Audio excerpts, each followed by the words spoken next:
সুপ্রিয় শিক্ষার্থীবৃন্দ, Pakshia ideal college কর্তৃক আয়োজিত আজকের অনলাইন ক্লাসে সকলকে স্বাগতম। আজকের অনলাইন ক্লাসে আমি উপস্থিত আছি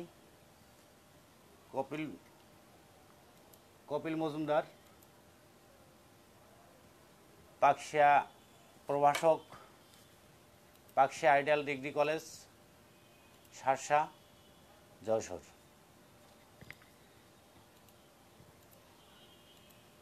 প্রিয় শিক্ষার্থীবৃন্দ, তোমরা লক্ষ্য করো, আমার পরিচিতি আমি দিলাম।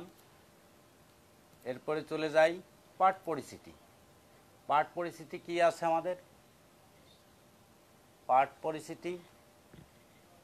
পরিচিতিতে কৃষি শিক্ষা দ্বিতীয় পত্র, কৃষি শিক্ষা দ্বিতীয় পত্রে শ্রেণী একাদশ দ্বাদশ শ্রেণী, বিষয় কৃষি শিক্ষা দ্বিতীয় পত্র,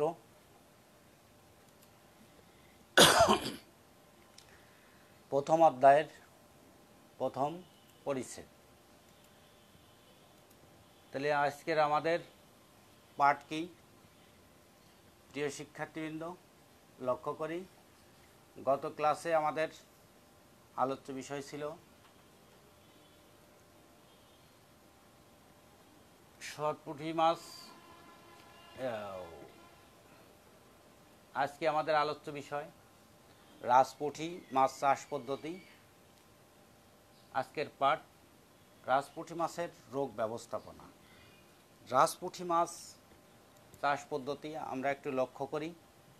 প্রিয় শিক্ষার্থীবৃন্দ, রাজপুঁটি মাছ চাষ পদ্ধতি, এই চাষ পদ্ধতিতে কি কি আছে তোমরা একটু লক্ষ্য করো। দেখো, রাজপুঁটিটা হচ্ছে কি, এখানে একটা ছবি দেয়া আছে। এই ছবিটা একটু লক্ষ্য করো। এই ছবিটায় দেয়া আছে রাজপুঁটি মাছ, অর্থাৎ ঠিক আমাদের দেশে সরপুঁটি মাছের মতনই দেখতে, বাংলাদেশের সরপুঁটি মাছের মতনই দেখতে।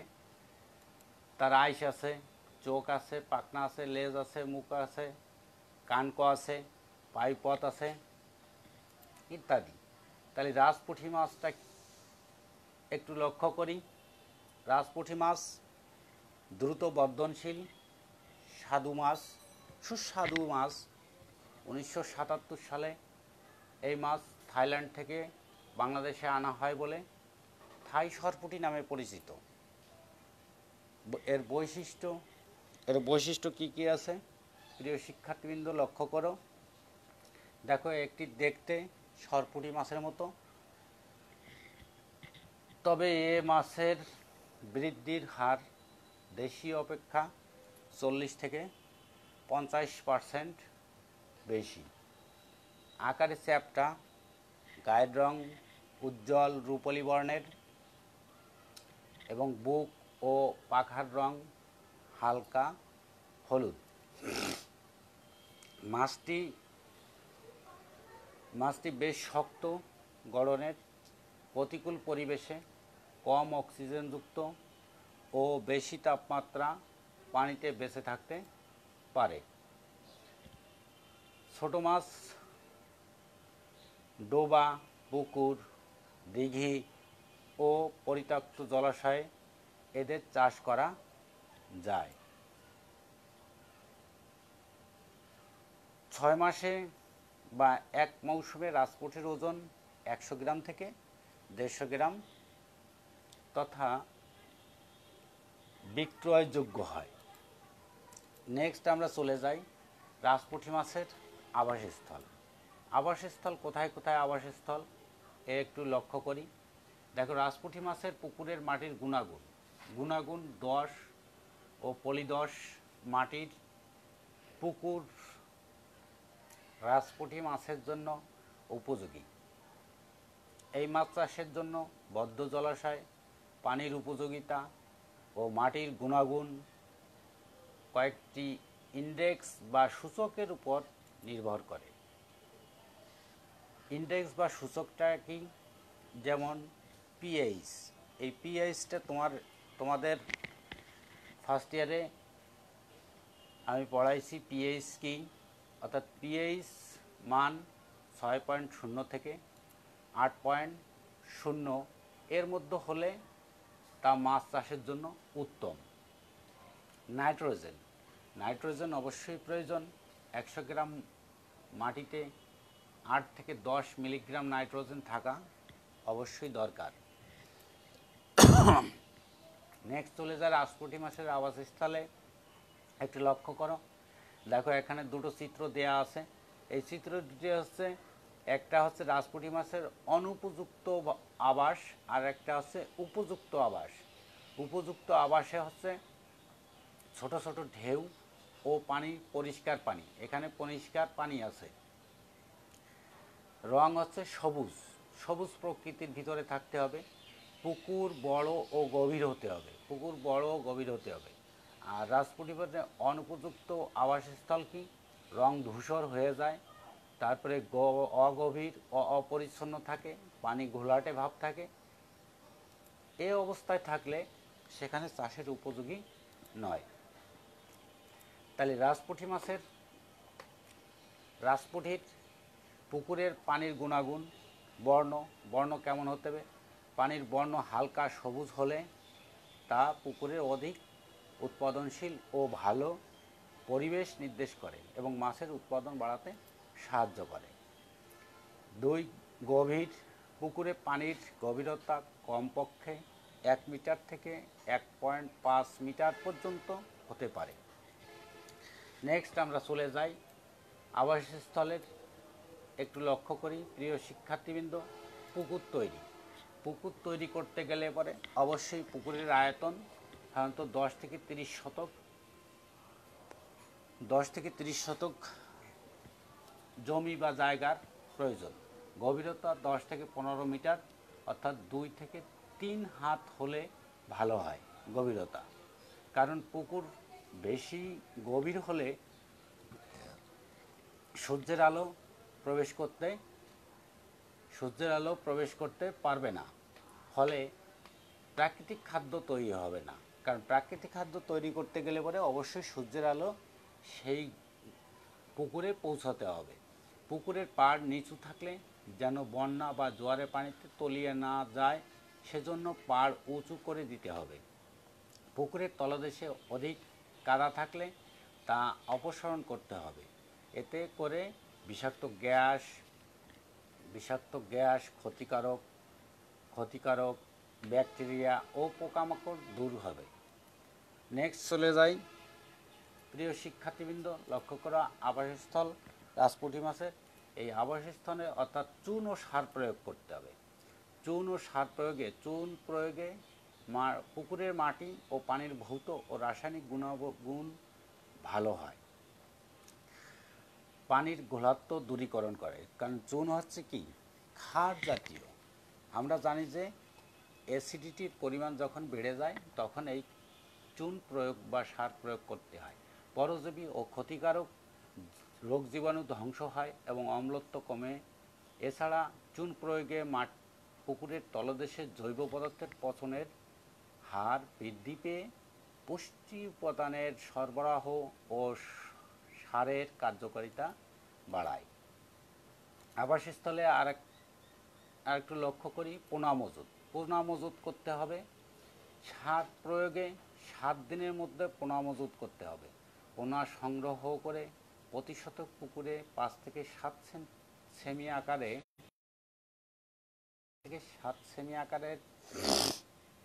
70 থেকে 80টি পোনা ছাড়তে হবে। বৈশাখ থেকে কার্তিক মাস পর্যন্ত পোনা পাওয়া যায়। সকালে বা বিকালে ঠান্ডা পরিবেশে পোনা ছাড়া উত্তম। নেক্সট আমরা চলে যাই রাজপুঁটি মাছের রোগ ব্যবস্থাপনা। আমরা জানি যে রাজপুঁটি মাছের বিভিন্ন ধরনের রোগাক্রান্ত হয়। কি রোগাক্রান্ত হয়? রোগবালাই মাছের একটি বিরাট অন্তরায়। অন্যান্য সকল মাছের মতো রাজপুঁটিও ব্যাকটেরিয়া, ছত্রাক, ভাইরাস সংক্রমণে রোগাক্রান্ত হয়ে থাকে। কৃমি, আরগুলাস, জোকের আক্রমণেও নানারূপ সমস্যা দেখা দেয়। নিচে রাজপুঁটি মাছের বিভিন্ন প্রকার রোগের কারণ, লক্ষণ, প্রতিকার ও প্রতিরোধ ব্যবস্থা বর্ণনা করা হলো। কি কি আমরা লক্ষ্য করি? একটা হচ্ছে ক্ষত রোগ, খ নম্বরে হচ্ছে লেজ ও পাখনা পচা রোগ, গ নম্বরে হচ্ছে ফুলকা পচা রোগ ইত্যাদি এই রোগগুলো দেখা যায়। তাহলে আমরা বিষয়বস্তুতে চলে যাই। ক্ষত রোগ। দেখো প্রিয় শিক্ষার্থীবৃন্দ, এখানে একটা চিত্র লক্ষ্য করো। মাছের কিভাবে ক্ষতরোগ সৃষ্টি হয়েছে। মাছের ক্ষতরোগ, এখানে দেখো এই যে ক্ষতগুলো সৃষ্টি হয়েছে, এই ক্ষতগুলোর সৃষ্টি হওয়ার কারণে অর্থাৎ কী কী কারণে মাছের ক্ষতরোগগুলো সৃষ্টি হয়ে থাকে। রোগের কারণ কি? কারণ অ্যাপিনোমাইসিস, ইনভার্ডান, ছত্রাকের সংক্রমণে এবং পরে ব্যাকটেরিয়ার দ্বারা এ রোগ সৃষ্টি হয়। এটা হচ্ছে রোগের কারণ। লক্ষণ কি কি আছে একটু লক্ষ্য করি প্রিয় শিক্ষার্থীবৃন্দ। লক্ষণ দেখো, মাছের গায়ে ছোট ছোট লাল দাগ দেখা যায়। তারপরে আছে দাগ থেকে ক্ষত সৃষ্টি হয়, লাল দাগ থেকে ক্ষত সৃষ্টি হবে এবং তুলার মতো সাদা পদার্থ জমা হয়। তারপরে প্রিয় শিক্ষার্থী লক্ষ্য করো, ক্ষতে চাপ দিলে দুর্গন্ধ ও পুঁজ বের হয়। মাছ ভারসাম্যহীনভাবে চলাফেরা করে।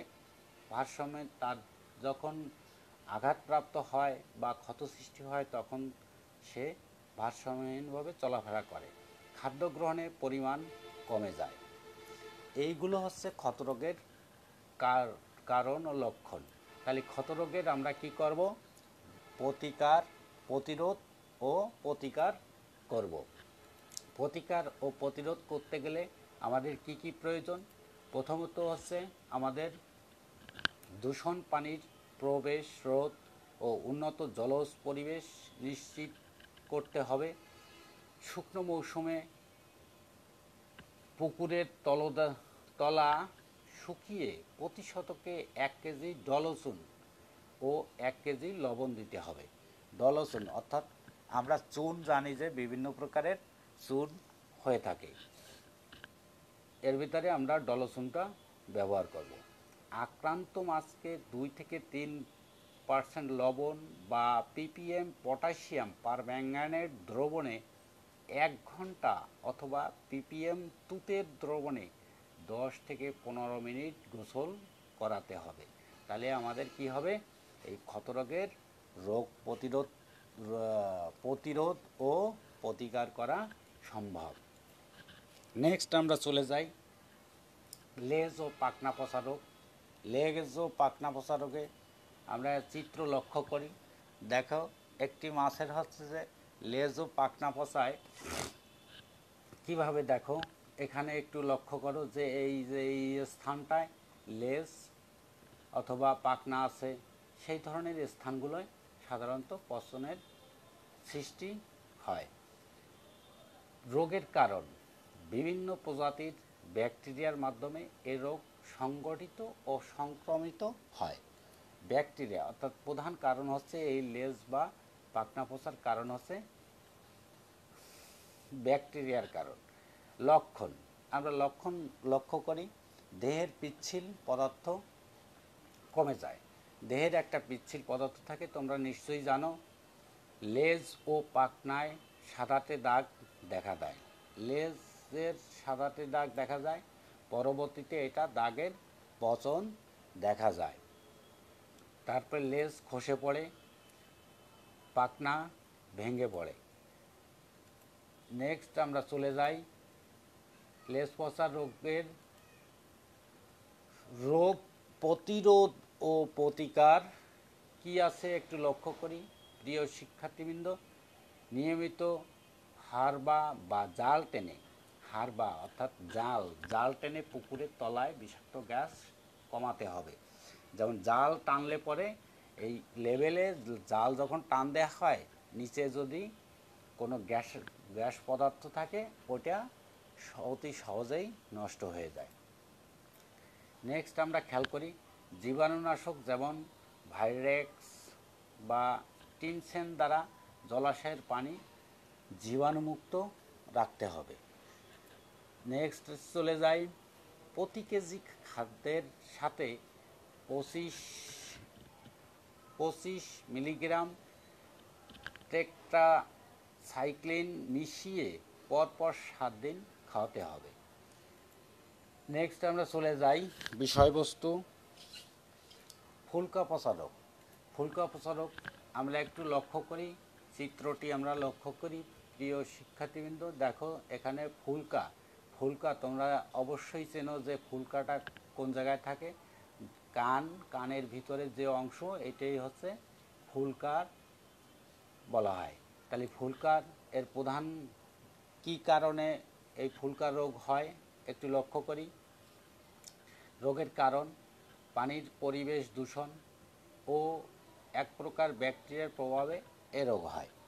পানি দূষণ হয়ে গেলে পরে এ রোগের সাধারণত বেশি দেখা দেয়। লক্ষণ, ফুলকার গায়ে এক ধরনের সাদা গুটি দেখা দেয়, সাদা সাদা গুটি আকারে দেখা দেবে। পরবর্তীতে এই ফুলকা ফুলে গিয়ে স্বাভাবিক রং নষ্ট হয়ে যায়, তখন আস্তে আস্তে ফুলে যায় এবং ফুলকার রক্ত জমাট বেঁধে এবং পরে তা পচে যায়। আর এই ফুলকার সাহায্যে তারা কিন্তু শ্বাসরুদ্ধ হয়ে মারা যায়। যদি তারা কিন্তু শ্বাসকার্য পরিচালনা করে এই ফুলকার সাহায্যে। নেক্সট আমরা চলে যাই, প্রিয় শিক্ষার্থীবৃন্দ, ফুলকা পচার রোগ, এই রোগের হচ্ছে প্রতিরোধ ও প্রতিকার। প্রতিরোধ ও প্রতিকার করতে গেলে কি করতে হবে তোমরা একটু লক্ষ্য করো। পুকুরের তলায় কাদা সরিয়ে শুকিয়ে ফেলতে হবে। কাদা সরিয়ে শুকিয়ে ফেললে পরে সেই পুকুরটা অতি সহজে পরবর্তীতে চাষ করা সম্ভব। পুকুরে অতিরিক্ত জৈব পদার্থ জমতে দেয়া যাবে না এবং নিয়মিত জাল বা হারবার টেনে বিষাক্ত গ্যাস দূর করতে হবে। পুকুরের প্রতি শতকে 1 কেজি হারে ডলোচুন প্রয়োগ করতে হবে। ডলোচুন প্রয়োগ করলে এই প্রতিরোধ ও প্রতিকার করা সম্ভব। আর নেক্সট হচ্ছে 2.5% লবণ পানিতে মিশিয়ে রোগাক্রান্ত মাছগুলোকে গোসল করাতে হবে, তাহলে আমাদের প্রতিরোধ ও প্রতিকার করা সম্ভব। প্রিয় শিক্ষার্থীবৃন্দ, তোমাদের নিশ্চয়ই তোমরা এগুলো লক্ষ্য করছো, বাসায় পড়লে আশা রাখি তোমরা উপকৃত হবে। ধন্যবাদ, সকলকে ধন্যবাদ জানিয়ে আমি শেষ করছি। ধন্যবাদ।